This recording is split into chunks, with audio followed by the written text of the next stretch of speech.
बहुत ध्यान से सुनो, बहुत यही हमारा तो बल है। इनका नाम पाप रूपी समुदाय के जो पिशाच है उनके नष्ट करने के लिए है। एक बार जिसने 4 प्रदक्षिणा कर ली प्रभु श्री हरि की, प्रिया प्रीतम की, नरक नहीं जाएगा। विश्वास करो, ना किया हो तो आज कर लेना 4 परिक्रमा, बिहारी जी की कर लेना जाके, राधा वल्लभ, जहां तुम्हारा विश्वास हो, राधा रमन जी की, पूरे वृंदावन की। ऐसा कोई आने बैठा होगा जो परिक्रमा न किए हो ठाकुर की, किए तो होगा ही, क्योंकि वृंदावन है तो जरूर परिक्रमा की हो। ये भगवान के वचन है महापुरुषों के, जो ब्रह्मलीन महापुरुष हैं।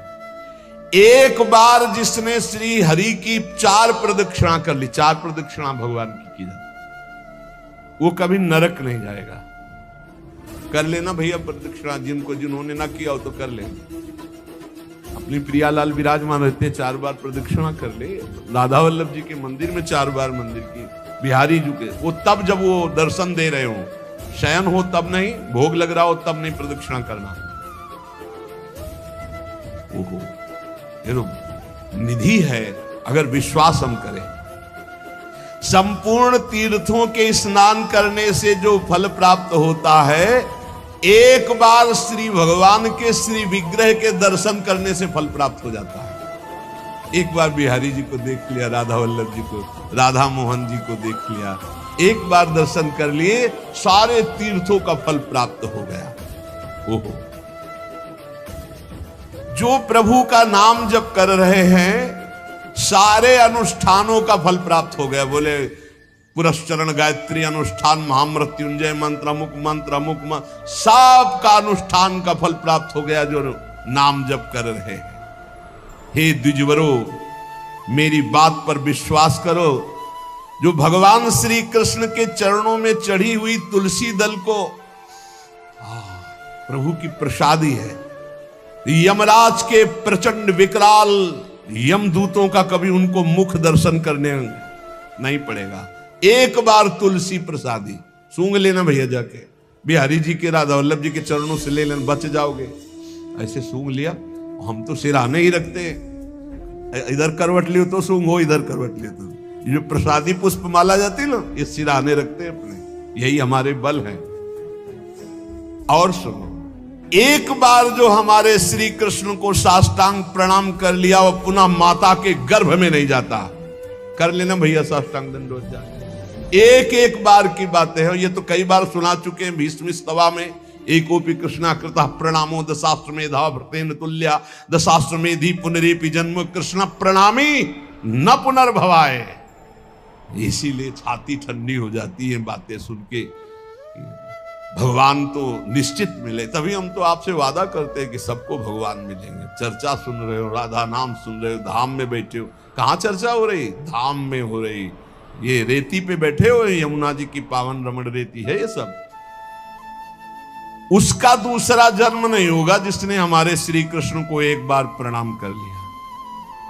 और सुनो, जो प्रतिदिन भगवान की चर्चा सुनता है, वो चाहे पुलकस हो, स्वपच हो, चांडाल हो, म्लेच्छ हो, कोई भी पापी हो, वो जगत बंदनी सौभाग्यशाली परम पद को प्राप्त होगा जो रोज भगवान की चर्चा सुन लिया ना। हे, गर्व में रहो कि हमें तो भगवान ने कितना सौभाग्य दिया है। जो पुण्यात्मा भगवान के भक्तों का संग करता है तो उसकी बात ही क्या है। भगवान श्री हरि के भक्तों का संग करने वाले को कभी गर्भवास का दुख नहीं भोगना पड़ता। और सुनो, 4 लोग जहां खड़े हैं उनके बीच में जो भगवान नाम कीर्तन करता है, राधा राधा हरि राम कृष्ण हरि राम कृष्ण हरि, तो गंगा आदि पवित्र नदियां इंतजार करती कि वो कभी आकर अपने चरण हम पे स्पर्श करा दे तो हम निष्पाप हो जाए। वो समस्त संसार को पावन करने वाला भक्त होता है जो समाज में नाम कीर्तन करता है, दिखावे के लिए नहीं, भगवत यश के लिए। हम भगवान का यश सबके कानों में सुना रहे हैं जिससे सबका मंगल हो। जो भगवान का नाम कीर्तन करता है उसका दर्शन, उसका स्पर्श, उससे वार्तालाप करने से ब्रह्म हत्या जैसे पापों से मुक्ति मिल जाती है। जो नाम कीर्तन करते हैं, भगवत यश में डूबे रहते हैं, ऐसे संतों के, ऐसे भक्तों के दर्शन से, संभाषण से, स्पर्श से ब्रह्म हत्या जैसा पातक नष्ट हो जाता है। इसमें तनिक भी संदेह नहीं करना। जो करताल बजाते हुए भगवान का नाम कीर्तन करते हैं, भगवान के लीलाओं के पद गायन करते हैं, बड़े से बड़े महापाप भी भस्म हो जाते हैं। ये संगीत सबके पास है, राधा राधा राधा राधा राधा राधा राधा बनी वृषभानुनंदिनी आज भूषण बसन विविध पहिरे तन पीव। ये अमृत है, महाअमृत है। जो ऐसे भक्तजन हैं उनका दर्शन मात्र जीवों को पवित्र कर देता है। हे महर्षियों, श्री कृष्ण नाम सब तीर्थों का परम तीर्थ है। जिसने श्री कृष्ण नाम को अपनाया वह पृथ्वी को पावन करने वाला है। और श्री कृष्ण जिनका नाम रटते हैं वह राधा, और जिसने राधा नाम रटा वो श्री कृष्ण को अधीन करने वाला है। इसलिए मुनिजनों, ये कलिकाल है, किसी अन्य साधनों की तरफ चित्त मत लगाओ। प्रभु की प्रदक्षिणा करो, प्रभु की सेवा करो, प्रभु को नमस्कार करो, प्रभु की ही आराधना में रहो। जो थोड़ी सी भी पूजन की वस्तु प्रभु श्री कृष्ण को प्रेम से समर्पित करता है वो तीनों लोकों का स्वामी हो जाता है। भगवान महेश्वर अपने एक ही भाव को प्रदान करते हैं, वो भगवान के सायुज्य मोक्ष को प्राप्त होता है। जैसा भगवान का वैभव ऐसा उसका वैभव। जो पुनर्जन्म संसार में ना चाहता हो, वो अविनाशी परमात्मा जिनका चरणामृत महादेव जी भी अपने मस्तक पर धारण करते हैं, उन श्री कृष्ण को जो पुकारता रहता है, स्मरण करता रहता है, उसका पुनर्जन्म नहीं होता। इसीलिए भगवन नाम सर्वोपरि महिमा से गरज रहा है। पतितः स्खलिताश्चारतः छुत्वा वा विवशो ब्रुवन् हरेनम इत्युच्चैर मुच्यते सर्व पातकम। गिरते समय, फिसलते समय, दुख आते समय, छींकते समय ऊंचे स्वर से बोल उठे हरे नमः, श्री हरे नमः, बोले सब पापों से मुक्त हो जाता है। कितना बढ़िया भगवान के नाम की न रुपया लगता है, न पवित्र पवित्रता की बात है, बस नाम जपे जाओ, आनंद ही आनंद है। 10 नामापराध से थोड़ा बच के, 10 नामापराध जो पीछे चर्चा हुई, सुन रहे हो तो इसको धारण करो। कह रहे हैं श्रोताओं के लक्षण सुन लो। पहला होता है श्रोता चातक। चातक कहते पपीहा को। जैसे बादल से बरसा सीधे चोंच में लिया और पान कर गया, उसी प्रकार जो श्रोता वक्ता के मुख की तरफ एकाग्र दृष्टि से देखता रहता है और जो शब्द निकलते हैं उनको पकड़ा पी गया अंदर, उसे चातक श्रोता कहते हैं। एक हंस श्रोता, हंस को जैसे दूध और पानी मिला के रख दो तो दूध पी जाएगा, पानी छोड़ देगा। ऐसे ही जो श्रोता सावधान, अपने रस की उपासना की बात पकड़ ली, बकाया सब छोड़ दे। अपने रस की बात, जो अपने इष्ट गुरु की उपदिष्ट मार्ग की बात, उसे पकड़ ली और छोड़ दिया, वो हंस श्रोता। और एक तोता श्रोता, वो बस जितनी देर सत्संग सुन रहा है उतनी देर वो जहां बाहर निकला तो वो बस रटी रटाई बात, बस कोई न पकड़ना है न आचरण में उतारना, बस रटी रटाई बात। ऐसे अच्छा है, बढ़िया है, निषिद्ध तो नहीं है। ऐसे ही करो, रटते रहो, रटते रटते कभी सही में बोलने लगोगे। ऐसों के पास जब दूसरे लोग आते हैं तो उपदेश ही शुरू करते हैं। सत्संग में शायद ये भी बुरा नहीं, पर बात ये कि उतारना उसको पाई भर नहीं है। केवल इधर से सुना, उधर से तोता की तरह, रट्टू तोता की तरह सुना दिया, आचरण में उतारना नहीं। पर ठीक है, समय सार्थक गया सुनने का और समय सार्थक गया बोलने का। तीसरा है मछली श्रोता। ये बहुत उच्च कोटि की श्रोता है, जैसे हंस, चातक और मीन।